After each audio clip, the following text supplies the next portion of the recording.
Hey guys, welcome to the Lifelong Mastermind Group. We have our special guest today, Haley Sheik from Kasona.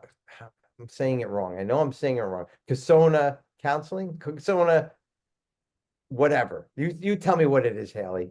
You'll get it right one day. I will. Kosana coaching.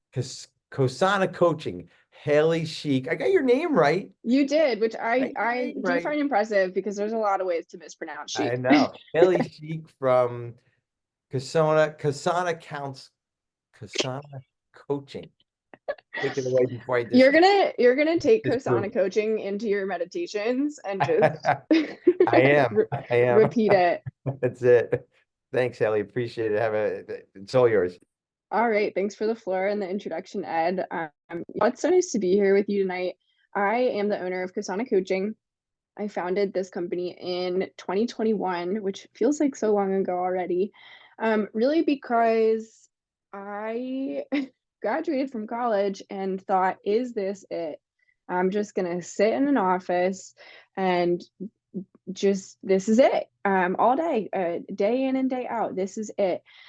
And so I think I spent a few years sort of spiraling post college, spiraling post pandemic, really wanting to feel more purposeful, more important, more impactful, more aligned. And I found recovery coaching. So that was a really big turning point for me, and it inspired me to start Kosana, which means healing together. It's two Latin words that I've combined to make up Kosana, and it speaks to my belief that we heal most deeply in partnership. We heal most deeply in community, and that healing like really just simply shouldn't be a solo human endeavor. The world is a lot. The human experience is like super challenging and messy and confusing, especially the way like society's currently running. It's so fast, it's so much, and it's happening all at once. So if we can find a partner, not romantic, just like a partner in life, our sidekick, our best friend, our coach, who can remind us of our brilliance and who can really help us come back to center when things get tough so we can keep pursuing our dreams like Ed was talking about. So we can reconnect to that inner I can do this, like even though this is hard and I'm at a real low, like I know I'll bounce back and I'm going to keep moving forward. So I have lived experience in eating disorder recovery over a decade, which is wild because I am so young, but I have very luckily committed to myself at a young age. I quit alcohol 3 years ago. I went booze free. I just really realized I wanted to form a partnership with my body. And for many, many years, I was just abusing my body. I was trying to control my body. I was not looking at this physical vessel as something that is here in service of me and support of me, but something that um, really defined everything about me. So that leads me into diet culture. So some of the things I want to talk about tonight are diet culture and fat phobia and what it really means to have a relationship with yourself and with food. Has anyone ever heard about diet culture before? And if you want to just do the hand raise button, you can, or else you're welcome to come on mic.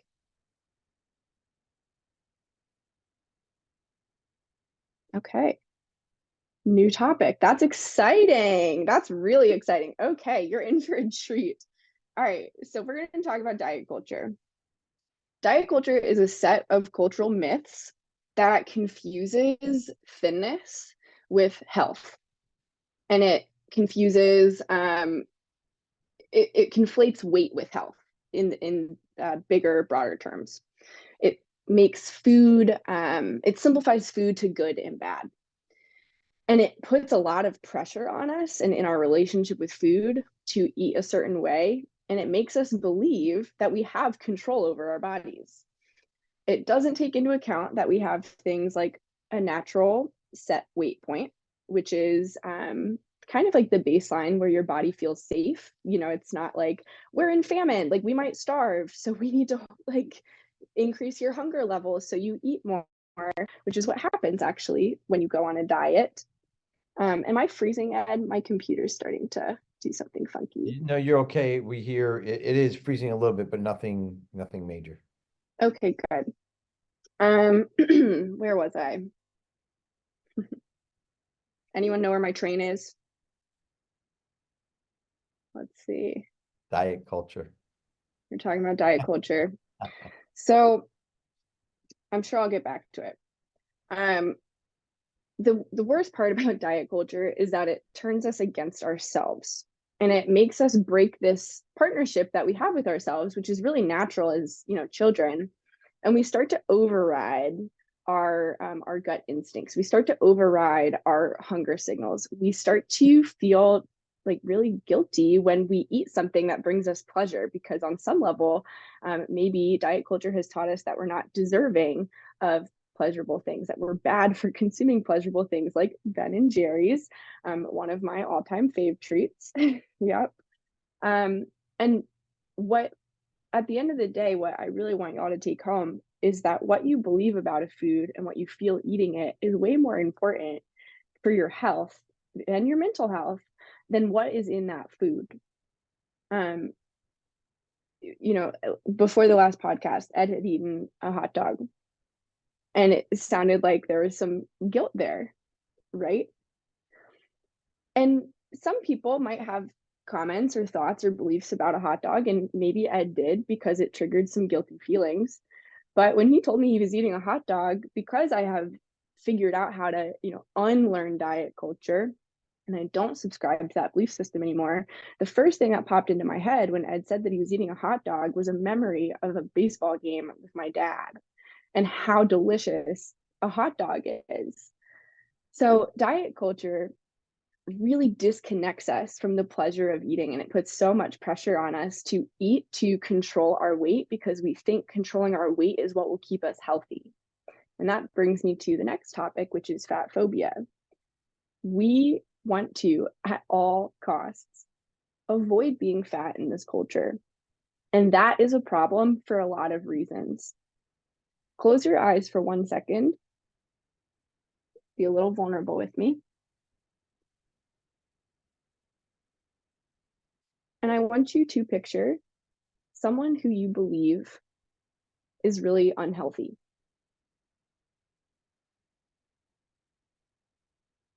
Imagine what they look like. I want you to think about their values, what they do in a day, the kind of person they are.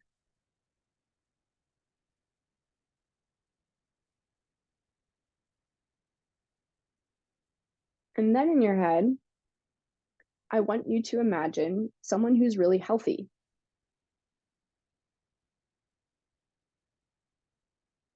And get really specific in this image that you're painting in your head. You're like, how tall are they? How big are they? What do they weigh? What are they eating? Who are they as a person?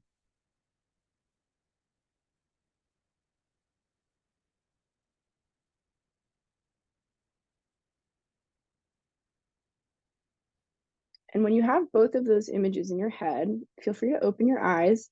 And if someone is feeling particularly brave, I would love to hear about the images that you painted. And there's not going to be any shaming here. This is a safe, vulnerable space where we all can talk about the things that we've internalized, that we believe, and then we can work together. If there are things that we need to unlearn for the health and wellness of us all, we can do that, and that is okay.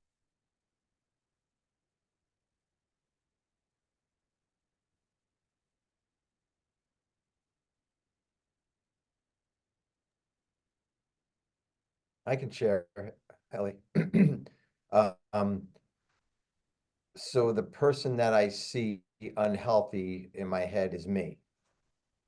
Hmm. Um, that's just what I seen. First, it was a family member, but I had to be honest with myself. Who am I? Who is that? So that's me. Second person, some of you guys might know him. He was a speaker on here. It was Clint, our breath specialist, Clint Gore. He's super fit. I was on a meeting with last night. He was just coming back from a javelin competition, and he does these handstands and headstands, and breath work and he teaches me like all kinds of breath work. But at the end of the conversation, one of the guys said, Ed, I seen you ran, 15 miles over the weekend. You've been putting on a lot of miles, blah, blah, blah. And Clint goes, yeah, I'm never going to be able to keep up with Ed. I was like, what are you talking about? Like, so it's just this crazy mindset, diet culture, whatever. So that's my Could I ask you a follow-up question? We'll do a little bit of coaching throughout the yeah. night with whoever wants to come on when we do some reflection questions, which I think will be really fun. So what is the difference in your head in these images that you painted between you and, is it Clint? Clint. Clint. What's the difference between you Yeah. and Clint in your head? Physical features Whatever's coming to your mind. or just whatever. All of it. So he eats healthy. He's super fit. And when I grow up, I want to be just like him. But yeah, What do so you want to be? healthy. What about him do you want to be? I just want to have that understanding of putting the food in my body is like the hot dog thing. Would Clint ever eat a hot dog? Right? I don't know. I don't know him that well, but my mind, he's eating vegetables all day and grass. That's in my mind. So Okay, that's really helpful and interesting. So there's assumptions happening, right? So on face value, you're the first person who popped into your head is someone who's the image of being out of health. We could say the opposite of health is disease. That person in your mind came up as you, and you're currently running and you're hiking and you're trying to have balance with food and you're allowing yourself pleasure, but you strive for other nourishing foods as well. And then Cliff was this comparator figure who came up right away, or Clint, sorry. And you described him as super fit and really healthy, but you don't know anything about what he eats. Oh no, you're frozen. Am I frozen? no, I think it's me. That's it. Can Okay, you hear me? well, you're back. Yeah. I can hear you. Yeah. Yeah, so okay, so you're because of how he looks, you're able to make a lot of assumptions about his health status. Mhm. But if he were eating grass every day, would that be healthy? No, I don't think so. Right.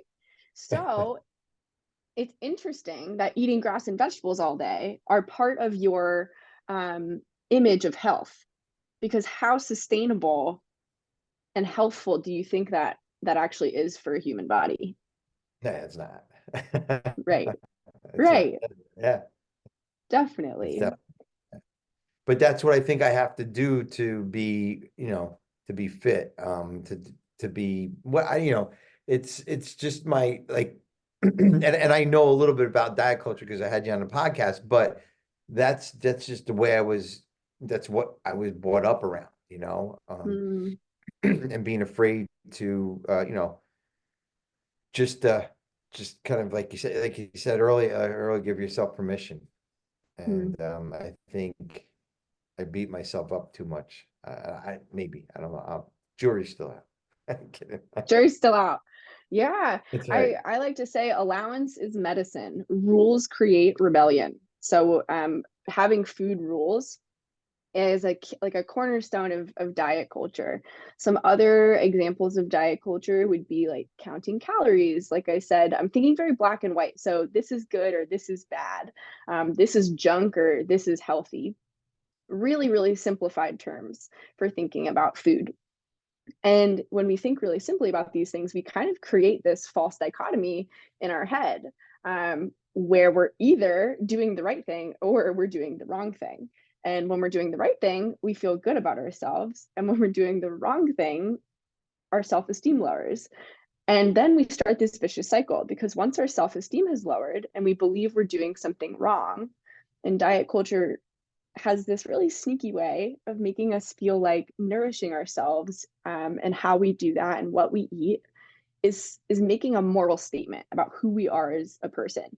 So you had mentioned that Clint is someone that you really admire and that you aspire to be. And I imagine that that's because there's something about him as a person that you want to see in yourself. Not necessarily how he looks, but something deeper. And diet culture has made us think that our body and how we look is actually that deeper thing, but it's not. So Mm. if we were to go a little bit deeper, what is it that you actually really admire in Clint? Um, he accomplished a lot of like a 100-mile race. He ran a 100-mile race. He that's the one thing I admire him. He's going to help me train. He's like going to help me. He is in the process of helping me train for the 100-mile race at the end of the year. That's what I admire in him. Some of the accomplishments that he has. He's a he's a coach. He just does a lot of things that I wish I can do. You're a coach and you're running as well. Yeah, you got me. So it's interesting, right? That diet culture, when it sneaks in like this, Yes. it makes us compare ourselves. It like I said, creates this false dichotomy of they're better Yeah. than me, and I'm making assumptions about them and all the ways that they're better than me. I must be doing something wrong. Yeah. And it's really hard to have a healthy relationship with ourselves when we have so much shame and so little self-trust. So, unlearning diet culture and starting to just notice when the shoulds happen. I love this saying, don't should on yourself.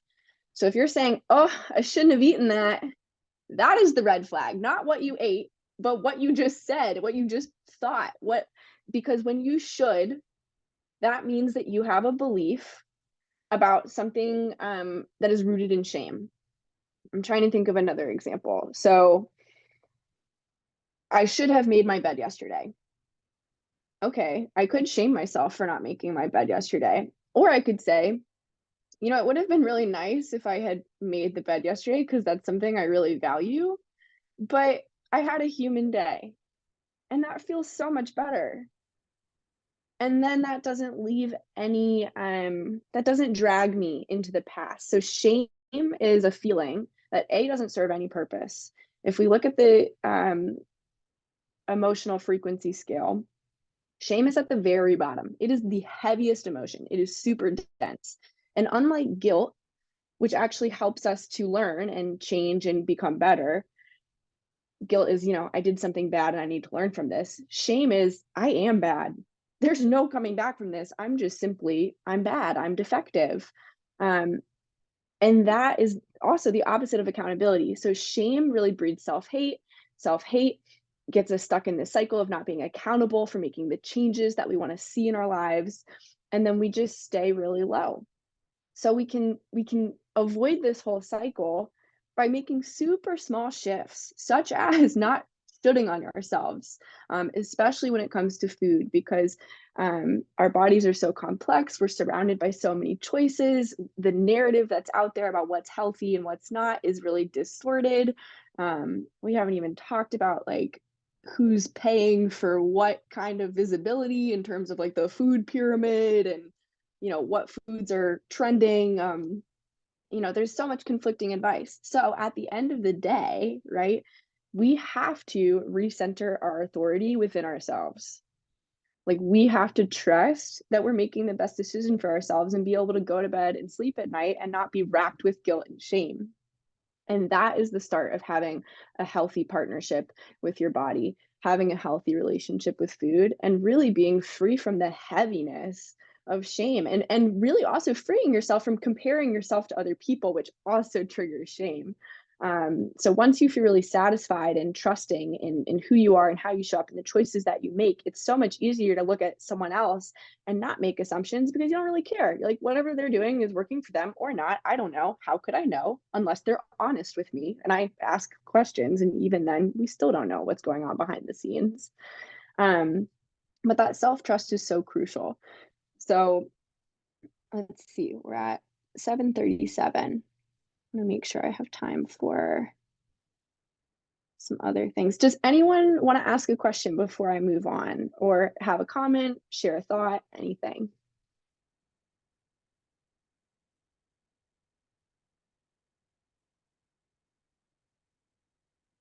Okay. I want to talk a little bit about fat phobia.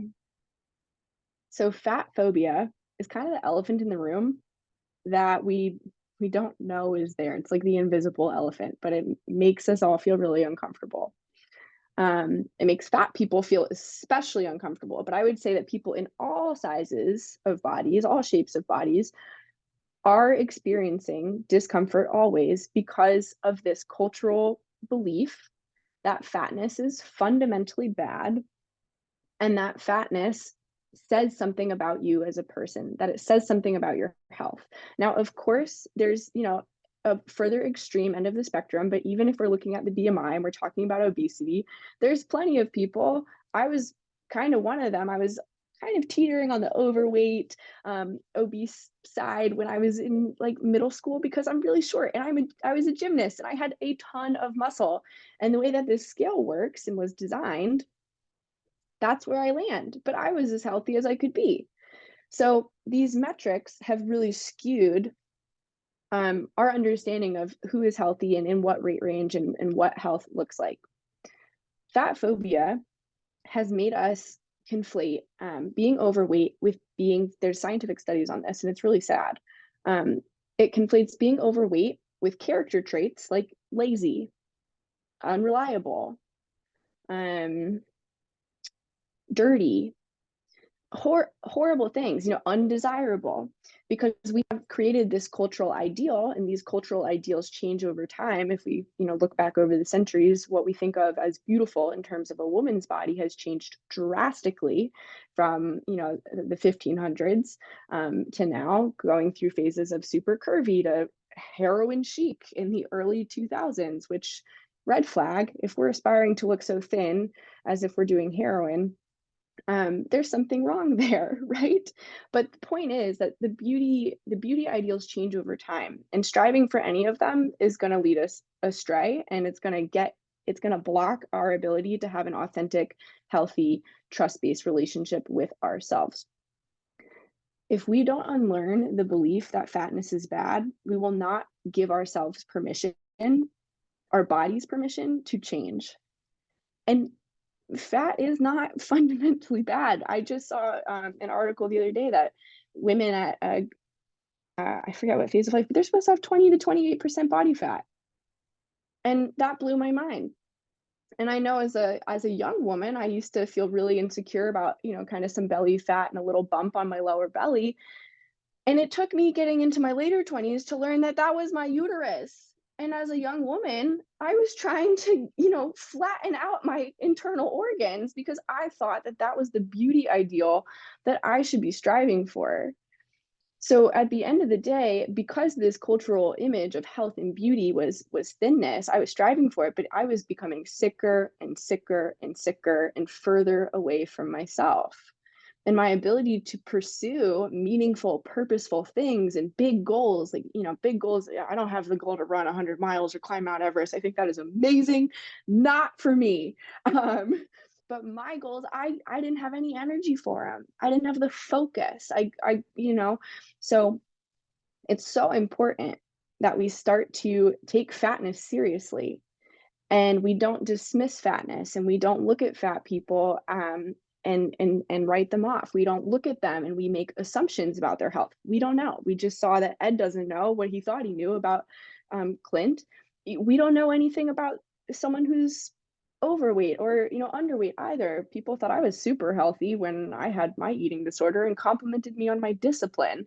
And I didn't have the strength to open the front door to my dorm room. So I think that's another big takeaway for the evening is avoid making assumptions. And if you catch yourself making assumptions about other people, just ask yourself, where's this coming from? Who taught me this? And get curious, get kind. You don't need to, be ragging more on yourself, especially if you notice you're having like a particularly fat phobic belief.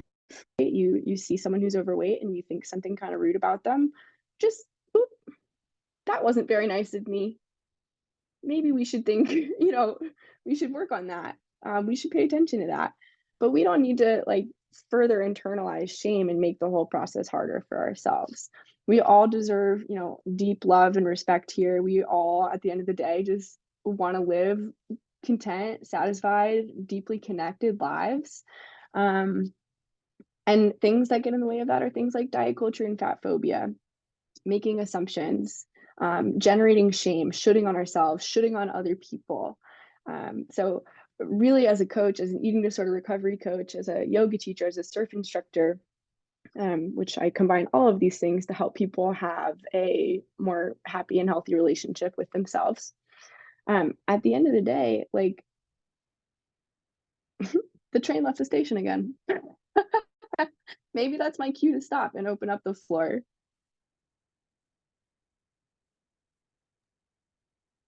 Okay, See if I Haley, have anything else. thank you Yeah, we're so much. good. You okay? Yeah, we're Okay. good. So I am going to stop the recording and then we'll take questions and all that. This is thank you so much for doing this. We appreciate it. Your train never leaves the station. You're just so smart that you have so much in there. There's a lot of Okay. trains going around at one time. I'll tell you what. If